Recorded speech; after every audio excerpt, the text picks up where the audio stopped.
ప్రకటన గ్రంథము 2:11 భాగం. సంఘములతో ఆత్మ చెప్పుచున్న మాట చెవి గలవాడు వినుగాక. చిన్న మాట ప్రార్థన చేసుకుందాం. ప్రేమమయుడవైన కన్న తండ్రి సర్వేశ్వర, నీకు వందనాలు చెల్లిస్తున్నాం. ఈ సమయమున తండ్రి ప్రత్యేకంగా మాటలాడు సమయము, మాటలాడు దైవమా, మాట్లాడండి. మా అందరికీ విషదపరచండి, మా వినికిడిలో నెరవేర్చండి. నీ సహాయం చేతి కార్యము జరిగించగలరని ఈ కరుణవేదన మహోత్సవ కార్యమును సుసంపన్నము చేసి విజయపదములో నడిపించగలరని, నీ ఆత్మకార్యం మా మధ్య జరిగించగలరని యేసునామమున ప్రార్థించి అడిగి వేడుకుంటున్నాము తండ్రి. ఆమేన్, ఆమేన్. మంచిది ప్రియమైన వారలారా, కరుణవేదనం చెవులను మరి కుట్టించే కార్యక్రమముగా భారతదేశంలో ఈ యొక్క కార్యక్రమం జరుగుతూ ఉంటుంది. ఇతర దేశాలలో మరి భారతదేశ ఛాయలు కలిగిన వారు ఈ పనులను చేస్తూ ఉంటారేమో, కానీ ఇతరత్ర మరి గల్ఫ్ కంట్రీలలో పెద్దగా ఈ కార్యక్రమములను చేపట్టేవారు కాదు. ఎలాగో మనం భారతదేశంలో బ్రతుకుతూ ఉన్నాం, భారతీయులము గనుక ఈ కార్యక్రమమును చేపట్టడము మరి క్షేమము, మంచిది. ఇది చేయడము న్యాయమా కాదా అని ఎవరైనా అడగగలిగితే తప్పు అస్సలు కాదు, క్షేమమే. కానీ ప్రియులారా, ఈ కార్యక్రమమును ఆచరణ మరి సాధ్యముగా చేయకూడదు. ఆచరణ తప్పకుండా ఇదొక పద్ధతి, ఇది చేయకపోతే ఏదో పాపము కలుగుతుంది అనేది మాత్రము, ఆ అభిప్రాయం మాత్రమే తప్పు. ప్రియమైన వారలారా, చదవబడిన లేఖన భాగములో కనబడుతుంది, సంఘములతో ఆత్మ చెప్పుచున్న మాట చెవి గలవాడు వినుగాక. చెవులు అందరికీ ఉంటాయి, ఉండవనే మాటే లేదు. కానీ అందరూ వినగలిగిన వారు ఉంటారు అనేది భౌతికంగాను ఆధ్యాత్మికంగాను తప్పు. భౌతికంగా కూడా కొంతమంది మరి చెవిటి వారుగా పుడుతూ ఉంటారు, కాబట్టి వారికి ఏం చెప్పినా అర్థం కాదు. అయితే ఈ సందర్భములో ఆధ్యాత్మికంగా ఆత్మీయ స్థితిలో మనం అర్థం చేసుకోగలిగితే, ఆత్మ చెప్పుచున్న మాట చెవి కలిగిన వాడు వినాలి అన్నది లేఖనం. చెవి లేనివాడు వినలేడా అంటే వినడానికి అవకాశాలు లేవు. కంటికి కనబడే చెవులు ఉంటే సరిపోదు, ఆ చెవులు వినికిడి చెవులుగా మరి ఉండాల్సిన అవసరత ఉన్నది. భక్తుడు గానం చేస్తూ 40వ కీర్తన 6వ వచన భాగములో ఒక చక్కటి సంగతిని జ్ఞాపకం చేస్తూ ఉన్నాడు. చూడండి ఒకసారి, 46వ వచనము. బలులనైనను నైవేద్యములనైనను నీవు కోరలేదు, నీవు నాకు చెవులు నిర్మించి ఉన్నావు అన్నాడు. హల్లెలూయా. చెవులు నిర్మించడం ఏంది? ప్రత్యేకంగా చెవుల గురించి ఎందుకు మాట్లాడుతున్నాడు? బలులు కోరట్లేదు, నైవేద్యములు కోరట్లేదు, కానీ నీవు నాకు చెవులు నిర్మించావు అని భక్తుడు గానం చేస్తున్నాడు అనంటే, మరి అందరికీ చెవులు నిర్మించబడలేదా? ఒక మాట ఆలోచన చేద్దాము. చెవులు నిర్మించబడుట అనేది ఏంటిది? అందరికీ చెవులు దేవుడు నిర్మాణం చేయట్లేదా అంటే, ప్రియులారా, అందరికీ చెవులు ఉన్నాయి, కానీ వినికిడి చెవులు, వినగలిగిన చెవులు, ఆ చెవులు ఏమిటి, వేటిని వినాలి అనేది ఇక్కడ ప్రశ్న. దేనిని వింటే అది వినికిడి చెవు అవుతుంది? ప్రియులారా, ఆత్మ చెప్పుతూ ఉండగా చెవి గలవాడు వినుగాక అన్నాడు అనంటే, అవి అందరికీ వినబడవు. ముందు మనం గ్రహించవలసిన విషయం ఏమిటి? అందరికీ వినబడవు. ఎందుకు వినబడవు అనంటే, ఆ చెప్పే వ్యక్తి ఎవరో కాదు, పరిశుద్ధాత్మ దేవుడు. పరిశుద్ధాత్మ దేవుని యొక్క మాట అందరికీ వినబడదు, అందరికీ గ్రహింపులోనికి రాదు, అందరూ దానిని గ్రహించలేరు. దీనికి కారణం ఏమిటంటే దావీదు సెలవిచ్చాడు, నాకు నీవు చెవులను నిర్మాణము చేసితివి. అంటే భౌతికమైన చెవులను గురించి మాట్లాడట్లేదు లేఖనము, అంతరంగ స్వభావములో ఉండ లక్షణములను గురించి మాట్లాడుతున్నది. 1 పేతురు 3వ అధ్యాయం 3వ వచన భాగములో అపోస్తుడైన పేతురు భక్తుడు తెలియజేస్తూ ఉన్నాడు, అంతరంగ స్వభావము మీకు అలంకారముగా ఉండాలి అన్నాడు. అంతరంగ స్వభావము అంటే ఏంటిది? నీ లోపల కూడా మనిషికి మరో 2 చెవులు ఉన్నాయి. అంతరంగ పురుషుడు అంతరంగ స్వభావములో 2 కనులు, 2 చెవులు, 1 ముక్కు, తల, ఇలా భౌతికంగా కనబడుతున్నట్టుగానే అంతరంగములో కూడా చెవులు ఉన్నాయి. ఈ చెవులను కోల్పోయింది మొట్టమొదట ఆదామవ్వలు. ఈ చెవులను కోల్పోయిన వారు మొట్టమొదట ఆదాము మరియు హవ్వ. ఏదైనా తోటలో ఆదాము నీవెక్కడా అని అనగానే, నీ స్వరము వినగా నేను దాగుకుంటుని. దాగుకోగలిగిన అవసరత ఏమొచ్చిందన్నప్పుడు చెవులకు వినగలిగిన చెవులు ఆదాముకు ఉన్నప్పటికీ తప్పు చేసిన సందర్భాన్ని గుర్తు చేస్తుంది, భయపడేటట్లుగా ఆ శబ్దమును గ్రహించేటట్లుగా చేస్తుంది. దేవుని అడుగుల సవ్వడిని వింటున్నాడు ఆదాము, గాని ముందుకు రాలేకపోతున్నాడు. తప్పు జరిగిపోయింది. ఆనాడు చేసిన పొరపాటు నేటికి ప్రతి వ్యక్తి వాక్యమును గ్రహించకుండా చెవులు మందవారిపోయాయి. వాక్యమును వినాలనే ఆసక్తి ప్రతి మనిషిలో, నా ఉద్దేశము ప్రతి క్రైస్తవునిలో చచ్చిపోయింది.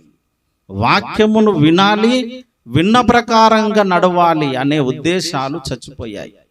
క్రైస్తవులము అనే స్వభావం మాత్రమే మిగిలి ఉంది.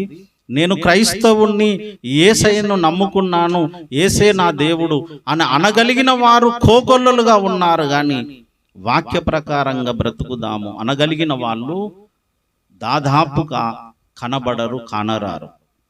కారణం ఏమై ఉన్నది అంటే ప్రియులారా, వాక్యమును వినడానికి ముందు చెవులు నిర్మాణములో లేవు. ఇక్కడ కూర్చున్న వాళ్ళు అనేక మంది ఈ మాటలను గ్రహించడానికి ఇష్టపడని వారు. కూర్చున్నవారు బయట వినబడుతున్న శబ్దము ఎక్కడికైతే వెళుతుందో వాళ్ళందరూ ఎందుకు వినలేకపోతూ ఉంటారనంటే, వినగలిగిన ఆత్మ స్వభావపు లక్షణము చచ్చిపోయింది. ఏదేను తోటలో పూర్తిగా అవలక్షణములు చచ్చిపోయాయి. అది నేటికి ప్రతి మనిషిలో కంటిన్యూషన్లోనికి వస్తూ ఉంది. ప్రతి మనుషుడు చచ్చిన స్థితిలోనే ఉన్నాడు కాబట్టి వాక్యమును గ్రహించలేకపోతున్నాడు. వాక్యమును గ్రహించాలి అనే మనసు రాలేకపోతుంది. దీనికి నాకు వినగలిగిన చెవులను నీవు నిర్మాణం చేశావు, వినగలిగిన చెవులను నాకు నీవు దయచేశావు అని గ్రహించలేకపోతూ ఉన్నాడు ప్రతి మనిషి. అందుకొరకు వాక్యం వినలేకపోతున్నాం, వాక్య ప్రకారంగా నడవలేకపోతున్నాం. ప్రియులారా, ఇప్పుడు మనము చేయవలసిన విషయం ఏమిటి అనంటే, వాక్యమును వినాలి అనే మనసు మనకు ఉంటే సరిపోదు, ఆశ ఉంటే సరిపోదు, ఆసక్తి ఉంటే కూడా సరిపోదు. అది కార్యాచరణ సాధ్యముగా రావాలి. అంటే క్రియారూపములోనికి దాల్చాలి. వినాలనే ఆసక్తి ఉన్నదా నీకు అని అంటాం. అవును, ఉన్నది. మరి ఎందుకు వినట్లేదు అంటే అది కార్యాభివృద్ధిలోనికి రావట్లేదు. కార్యాభివృద్ధి అంటే కార్యములను చేపట్టి దాన్ని క్రియారూపములోనికి మలుచుకొని జరిగించడం, అంటే పనులు చేయడం. ఏం పని చేయాలన్నా ఏం పని చేస్తే బాగుంటుంది? ఏం పని చేస్తే బాగుంటుంది? వినే పని, విన్నది పాటించే స్వభావము, విన్నది పాటించే స్వభావము కూడా ఉండాలి. పాటించాలి. అది పాటించకపోతే ఆచరణలో అది నీ జీవితంలో నెరవేరట్లేదు అని అర్థం. వాక్యమును వింటాము, అది గ్రహింపులోనికి రాలేకపోవడానికి బలమైన కారణము దానిని స్వీకరించే మనసు. అంటే దేవుడు నిర్మించిన చెవులు మనిషికి లేకపోవడమే దానికి లోటు. మనం వినకపోవడానికి కారణము దేవుడు నిర్మించిన చెవులు మనలో కోల్పోవడం. అది కోల్పోయినందుకు వినలేకపోతున్నాం. ఇప్పుడు మరలా ఆ చెవులు మనకు నిర్మాణములోనికి రావాలి. ఆ చెవులు నిర్మాణములోనికి రావాలి అని అంటే ఏదైనా కానీ తెగిపోయిన దానిని అతుకు పెట్టాలి అని అంటే కొంత గాయం ఏర్పడుతుంది. తెగిపోయినది అతుకుపడాలి అని అంటే గాయం ఏర్పడుతుంది.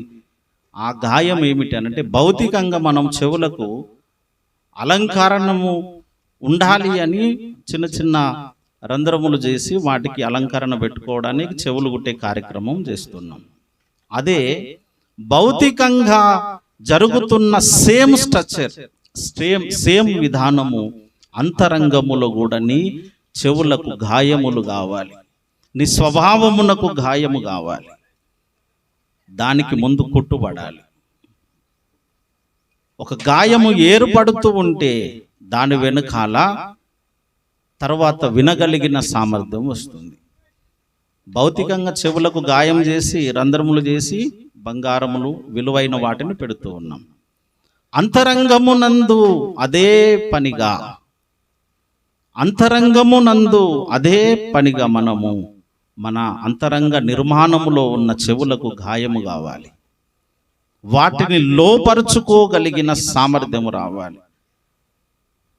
ఏదో కళ్ళబొల్లి మాటలన్నిటిని వినడానికి మన చెవులో ఆసక్తి చూపినంత వాక్యము పట్ల ఆసక్తి మనకు ఉండట్లేదు. వాక్యము పట్ల మనం ఆసక్తి చూపగలిగితే ఆ చెవులే దేవుని యొక్క వాక్యమును గ్రహించుటకు ఉపయోగపడతాయి. ఆ చెవులు లేని వారందరూ కూడా ఎన్నటికి క్రైస్తవులుగా ఎంతకాలము చలామైనా దేవునికి ఒరిగేదేమి లేదు, దేవునికి వచ్చే లాభం ఏమీ లేదు, పైస లాభం కూడా లేదు. నీకు దేవుని వాక్యమును విని పాటించగలిగిన క్రియాపూర్వకమైన వినికిడి చెవులు ఉంటే అది లాభం. నువ్వు మందిరానికి వెళుతావు, వస్తావు. చెడు తలంపులు, చెడు ఆలోచనలు, దుష్టుల ఆలోచన చొప్పున నడవద్దనే మాటలు కంఠాపాదంగా మనం మాట్లాడుతూ ఉంటాం. దుష్టుని ఆలోచన చొప్పున నడవక పాపల మార్గమును నిలవక అపహాసకులు కూర్చున్న చోట కూర్చోవద్దంటాము. అలాంటి చోట్లనే మనం మాట్లాడుతూ ఉంటాం. క్రైస్తవులమే. క్రైస్తవుడు అనబడిన వాడు ఉండే పద్ధతి వేరు, కానీ అదే పద్ధతితో మనము కూడా కొనసాగుతూ ఉన్నాం. క్రైస్తవునికి ఉన్న ప్రత్యేకత ఏమిటి? సంఘ కన్యను అనేకులు ప్రశ్నించారు.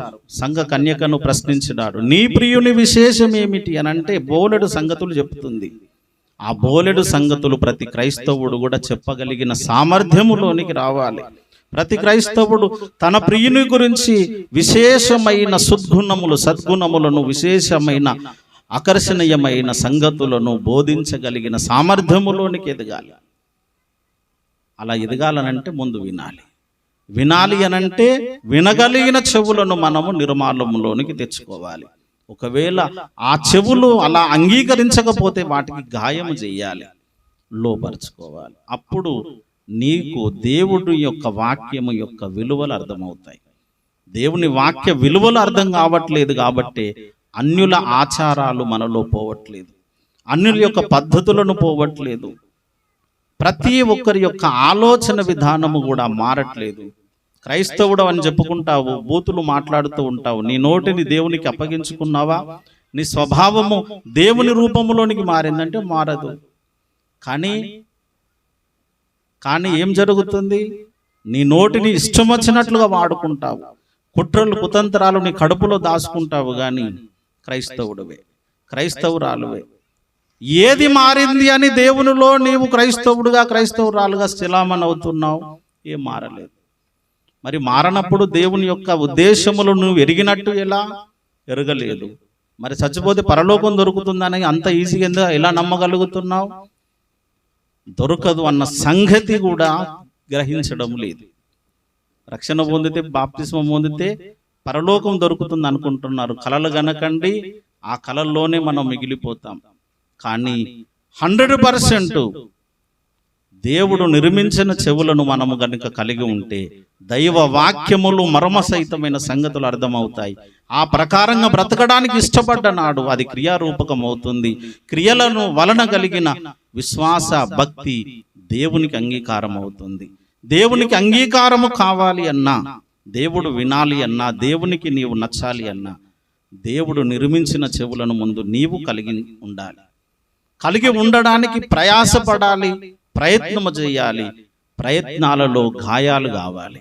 ఆ గాయాలకే భౌతికంగా మనము ఈ భౌతిక నిర్మాణ దశలో ఉన్న నిర్మించబడిన చెవులకు గాయములు చేస్తూ ఉన్నాం, అలంకరిస్తూ ఉన్నాం. ఎందుకు అలంకరిస్తున్నాం? ఇంత గాయం చేసి ఈ అలంకరణ అవసరమా అనంటే, గాయము కాకపోతే అలంకరణ రాదు.